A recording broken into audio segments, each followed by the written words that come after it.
Hello friend, स्वागत है आप सभी का आपके अपने चैनल प्रतियोगिता सार पे। इस चैनल पे आपको पिछले वर्षों में जो जीएस के क्वेश्चंस विभिन्न एग्ज़ाम्स में पूछे गए हैं उनको एक सेट के फॉर्म में डिस्कस कर रहे हैं। सेट 22 आपके जो अपलोड हो चुके हैं और आज देखते हैं सेट 23 को। सेट 23 का जो पहला क्वेश्चन है वो कौन सा है? सिरोही राष्ट्रीय उद्यान कहाँ पे है? तो ये मणिपुर में है।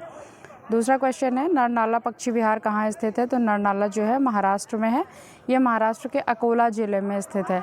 इसका जो क्षेत्रफल है लगभग 12.35 वर्ग किलोमीटर में ये फैला हुआ है और इसका जो नामकरण नरनाला हुआ है ये नरनाला नाम के एक किले के नाम पर रखा गया है।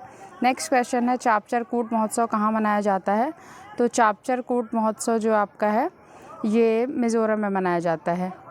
यह मार्च के दौरान झूम कृषि के सबसे कठिन कार्य के पूरा होने के बाद मनाया जाता है और यह एक बसंत त्यौहार है जिसे बहुत श्रद्धा और उल्लास के साथ यहाँ के लोग मनाते हैं।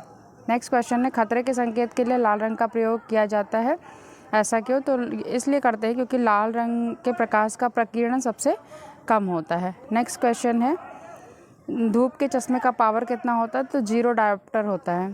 पुरी के जगन्नाथ मंदिर को क्या कहा जाता है? तो इसे सफ़ेद पैगोडा के नाम से भी जाना जाता है। पुरी का जो जगन्नाथ मंदिर है ये यमनिका तीर्थ के नाम से भी जाना जाता है और हिंदू मान्यता है कि पुरी में भगवान जगन्नाथ की उपस्थिति के कारण मृत्यु के देवता यम की शक्ति समाप्त हो गई थी यहाँ पे। इस मंदिर को सफ़ेद पैगोडा कहा जाता है। यह 4 धाम जो तीर्थ यात्रा होती है बद्रीनाथ, द्वारका, पुरी, रामेश्वरम, उसका एक हिस्सा है ये।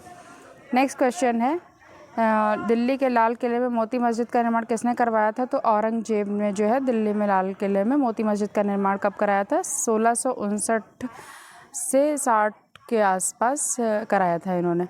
मोती मस्जिद जो है ये कहाँ पे है? नई दिल्ली के लाल किले परिसर में स्थित है। सफ़ेद संगमरमर से बनवाया गया है।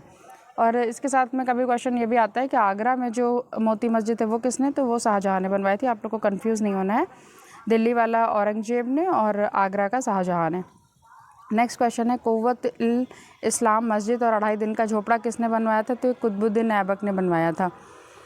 तो कुव्वत-उल-इस्लाम को मामलुक वंश के संस्थापक जो कुतुबुद्दीन ऐबक था ये मामलुक वंश का संस्थापक भी था। इसे 27 हिंदू और जैन मंदिरों के खंडरों का उपयोग करके बनाया गया था। यह भारत पर मुस्लिम विजय का जश्न मनाते हुए विजय की मीनार के लिए भी जाना जाता है। नेक्स्ट क्वेश्चन है किसने ऋग्वेद संहिता का अनुवाद किया? तो मैक्स मूलर ने जो है ऋग्वेद संहिता का अनुवाद किया था। देखिए आप लोग को पता ही है कि 4 वेद है, ऋग्वेद, सामवेद, यजुर्वेद और अथर्ववेद। और आपका सामवेद जो है इसमें गायन शैली का है, अथर्ववेद में जादू टोना वगैरह का है, यजुर्वेद में धार्मिक कर्म कांडों के बारे में वर्णन है, ऋग्वेद में 10 मंडल हैं। ये सब एक्स्ट्रा फैक्ट हैं, ये क्वेश्चन भी बन सकते हैं। नेक्स्ट है बिंदुसार के शासन में आने वाला राजदूत कौन था? तो जो डाइमेकस था ये बिंदुसार के शासन काल में आया था। इसे सीरिया के शासक एंटिओकस प्रथम के द्वारा बिंदुसार के दरबार में दूत बनाकर भेजा गया था। तो ये भी पूछ सकते हैं कि इसको किसने भेजा था? तो सीरिया के शासक एंटिओकस प्रथम ने भेजा था। स्ट्रैबो के लेखों से हमें पता चला है कि डायमेकस के द्वारा दिए गए विवरण में भी प्राप्त होता है कि बिंदुसार ने सीरियन नरेश से अंजीर, मीठी शराब और यूनानी दार्शनिक मौर्य दरबार में भेजने को कहा था। सीरियन नरेश ने मीठी शराब और अंजीर तो भेज दिया था पर यूनानी दार्शनिक भेजने में उसने मना कर दिया था। नेक्स्ट क्वेश्चन है राष्ट्रीय पेयजल मिशन कब शुरू हुआ था? तो 1986 में हुआ था। जयपुर शहर की स्थापना किसने की थी? तो सवाई जयसिंह ने की थी। इसकी स्थापना 1727 ईस्वी में की गई थी और जो है ये जयसिंह द्वितीय भी इनको कहते हैं, सवाई जयसिंह को। नेक्स्ट क्वेश्चन है किसने संविधान सभा को हिंदुओं का निकाय कहा है? तो लॉर्ड विस्काउंट ने हिंदुओं का निकाय इसको कहा है।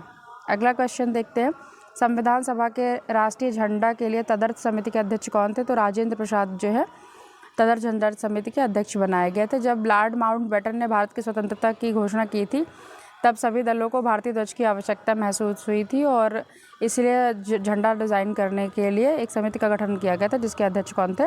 राजेंद्र प्रसाद जी। नेक्स्ट क्वेश्चन आपका है जो है नेक्स्ट क्वेश्चन आपका क्वेश्चन नंबर 16 है न्यूट्रोफिल्स और लिम्फोसाइट्स का उद्गम कहाँ होता है? तो अस्थि मज्जा में होता है। नेक्स्ट क्वेश्चन है वायुदाब सबसे कम कब होता है? तो ग्रीष्म ऋतु में सबसे कम होता है वायुदाब।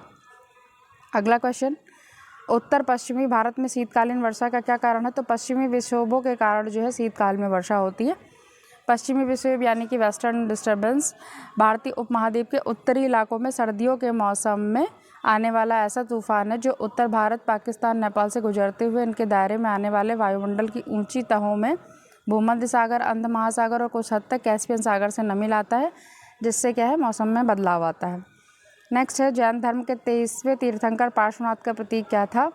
तो इसके जो प्रतीक था वो सर्प था। देखिए, जैन धर्म में 24 तीर्थंकर हुए थे, 24वें महावीर स्वामी थे और सबके अलग अलग प्रतीक चिन्ह थे। अगला क्वेश्चन है, प्रकाश रासायनिक धूम कोहरे के बनने के समय कौन सी गैस निकलती है? तो नाइट्रोजन ऑक्साइड गैस निकलती है। नेक्स्ट क्वेश्चन है, विश्व स्वास्थ्य दिवस कब मनाया जाता है? तो ये हर वर्ष 7 अप्रैल को मनाया जाता है। इस बार 2024 का जो थीम था, मेरा स्वास्थ्य मेरा अधिकार है। हमने जो है डेज़ और थीम से रिलेटेड एक वीडियो अपलोड की है, उसमें जनवरी से लेकर मार्च तक जितने इंपॉर्टेंट डेज़ और थीम्स हैं वो आपके कवर कराए गए हैं, आप लोग उसको भी देख सकते हैं। नेक्स्ट क्वेश्चन है, प्लीजेंट घाटी कहाँ है? तो प्लीजेंट घाटी जो है वो संयुक्त राज्य अमेरिका में है। नेक्स्ट क्वेश्चन, बांग्लादेश में प्रवेश करने के बाद गंगा नदी को किस नाम से जाना जाता है? तो इनको जो है गंगा जी को पद्मा के नाम से जाना जाता है। आपका 24वां क्वेश्चन है, भूकंप के समय किन तरंगों का उद्भव होता है? तो पी, एस और एल वेव्स का जो है उद्भव होता है।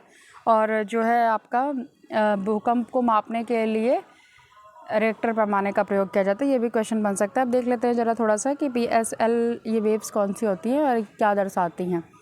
तो देखिए, जो भूकंप का तो आप लोग को पता है मीनिंग क्या होता है कि पृथ्वी के आंतरिक सतह में जो है कंपन होना, उसी को भूकंप बोलते हैं।